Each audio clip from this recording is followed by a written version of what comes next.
Hi, welcome back to Real Auto Reports. I'm Jonathan McGrew, and today we have the real video, the real review on this 2013 Lexus GX 460. This is their mid-size or mid-range SUV. Well, the price might surprise you for its size, but it has a lot of luxury, and we're going to give you all the details. So let's jump in the driver's seat and get going. All right, welcome back. We are in the 2013 Lexus GX 460, as I mentioned before, and this is the detailed review, so we're going to give you everything you need to know, well, at least that we can fit into this 14-15 minutes that we normally talk about these vehicles.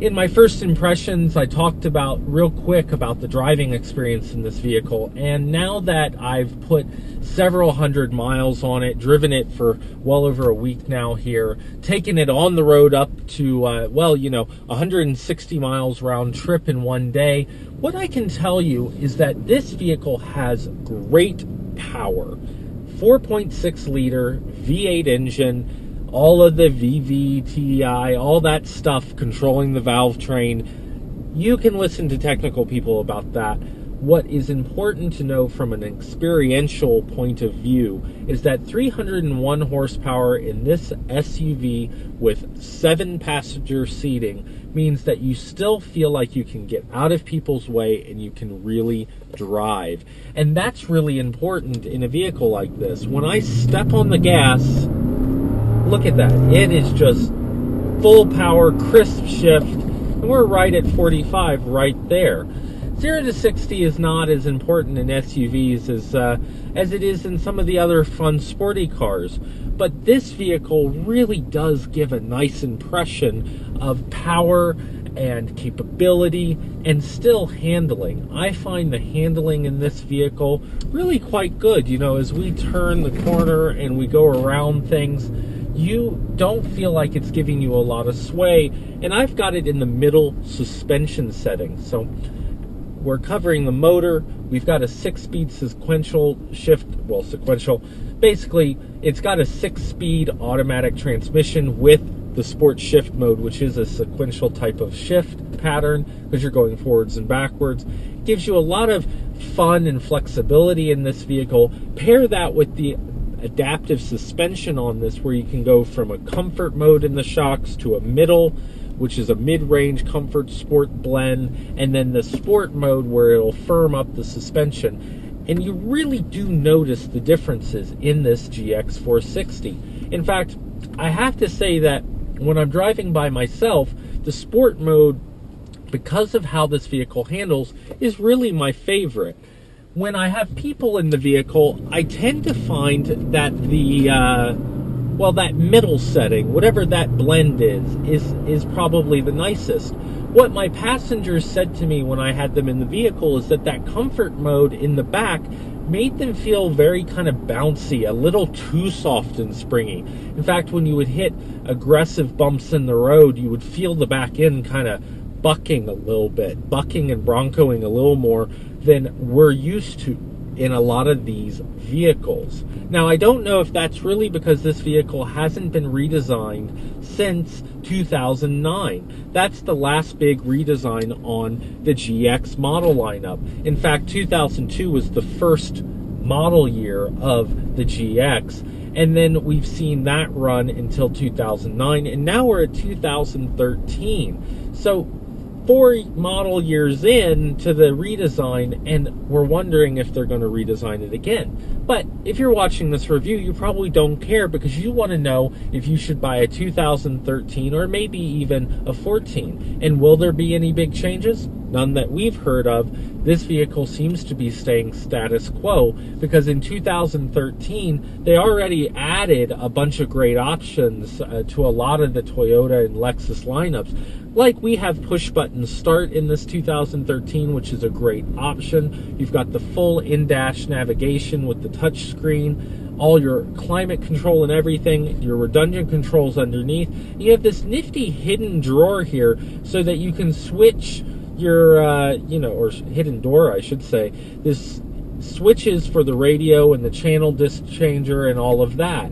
So you've got some neat features in this, but it's nothing that if you've owned one for a couple years, this isn't going to be new to you. If you just found out about the GX, this vehicle has a nice kind of blend between a modern and a boxy design, both inside and out, where it still looks really crisp, looks luxurious, yet it's got more of that rugged flair to it, more like, a Jeep or a Range Rover.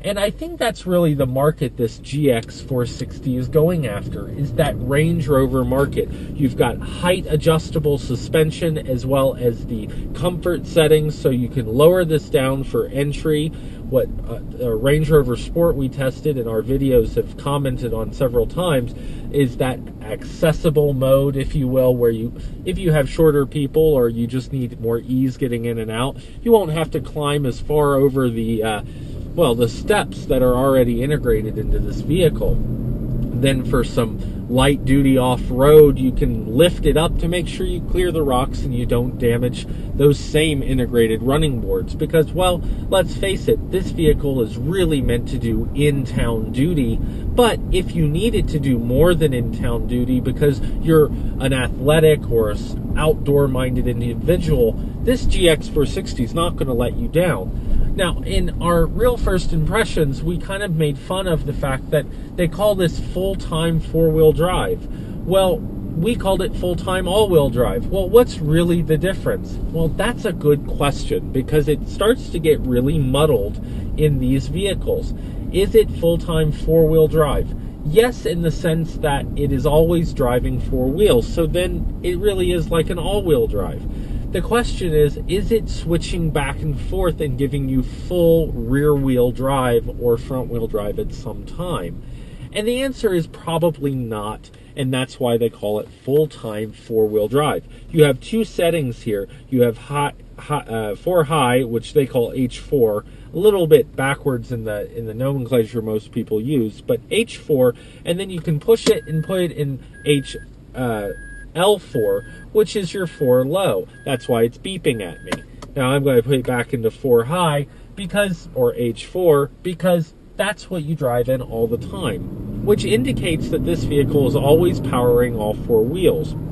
I think it's pretty incredible then that this vehicle also gets 15 miles per gallon city, 20 highway, and a 17 mile per gallon combined rating. That's pretty impressive considering that you're rolling along in a V8 with 301 horsepower. You've got all four wheels always putting power to the road in some manner or degree, and you've got excellent steering and turn control. You can do circles in this vehicle, as we showed in our real first impressions video. You can do donuts in this vehicle, around and around and around, and it does not bind. It is a smooth system in this GX 460. And that's what you look for when you look for livability. How much of the vehicle items and features do you live with and never notice that they're doing exactly what they're supposed to, or do they grind on your nerves after driving it for a while? The thing that I think is important on the GX 460 is to remember that you are driving in this premium edition that we're testing here a almost $67,000 vehicle. It's a little bit under that.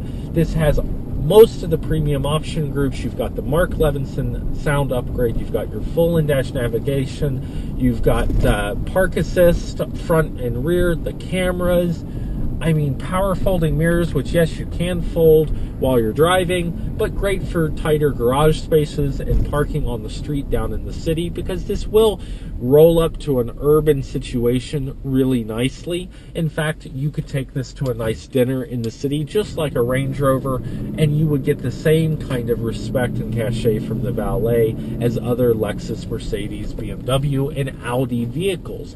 And that's really what this vehicle is competing with, are those high-end luxury brands. That's the Lexus motto, and that's why you're going to pay almost $67,000. That said, I do have a few gripes with this vehicle. A couple of those gripes are that suspension really I keep coming back to, after driving this vehicle well over 400 miles, actually, yeah, basically 400 miles at this filming. It just bounces a lot in town when it's in comfort mode. However, sport mode is a little too harsh, and you still get that rear suspension bucking sense.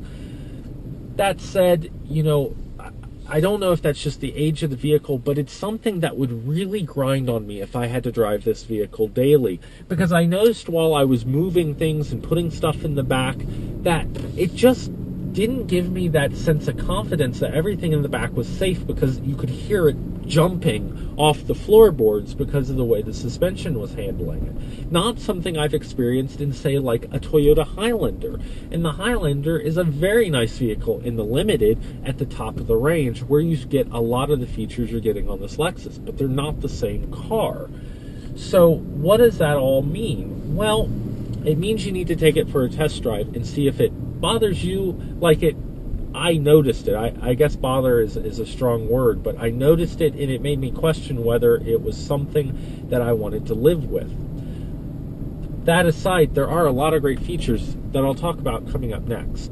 Alright, so the features are something that you just can't overlook in this vehicle. You've got a great sunroof. It's not panoramic, but it is a very nice sunroof, and it does a good job of letting the light in. Of course, you can tilt, you can slide, you can do all those things that you want to do.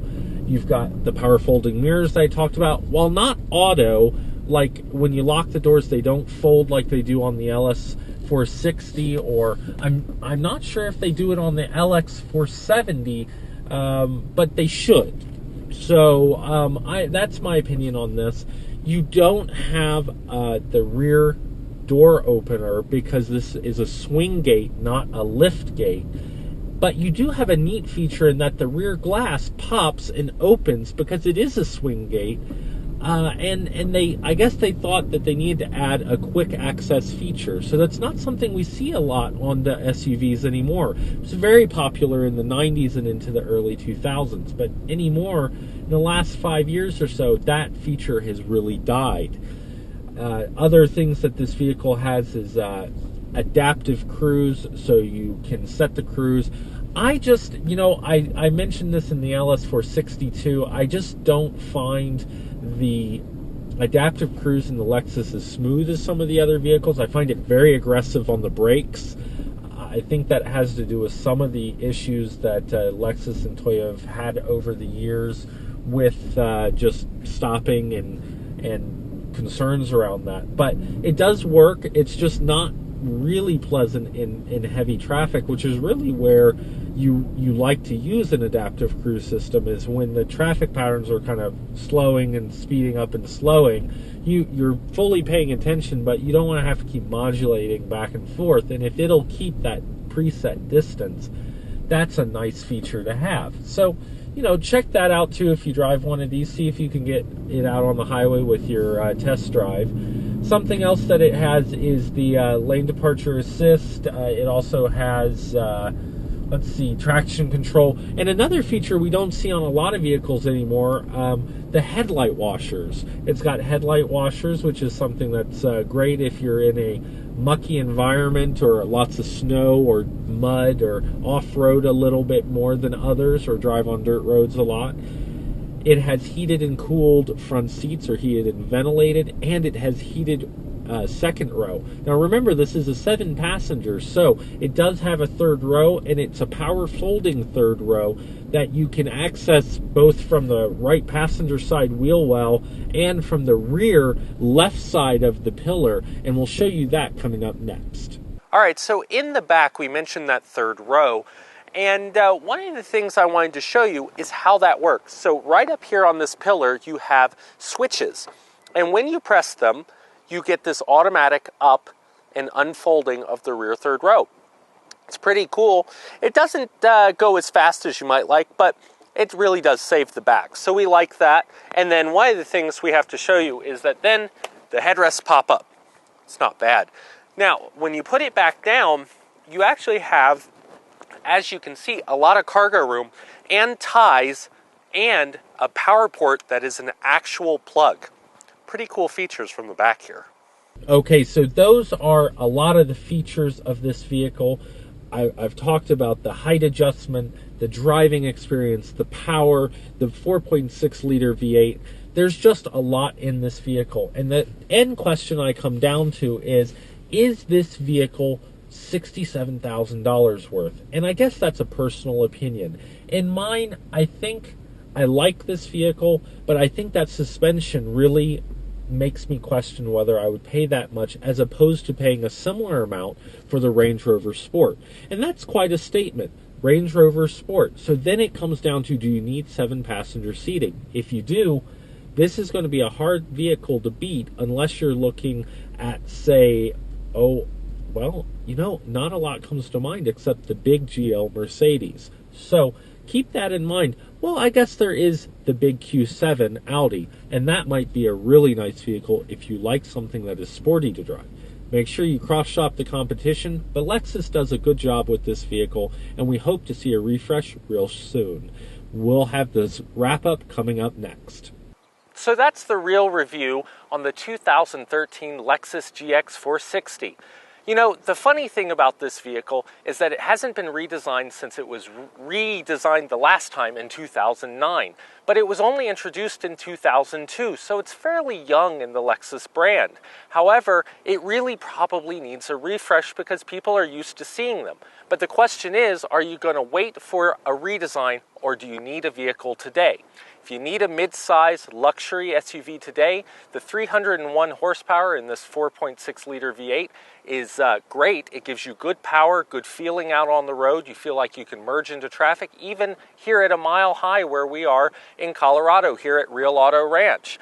However, there are some things that are missing. It is a pull-out liftgate, where the door swings out. There's no automatic liftgate, so you do have to open it yourself. It also doesn't shut by itself. So those are some things that's $67,000 basically that are missing out of a lot of the other, are missing out of this SUV compared to the other luxury SUVs on the market. However, it does stand out because it is a different design. It is a much more bulky and big design than a lot of the stuff on the market today.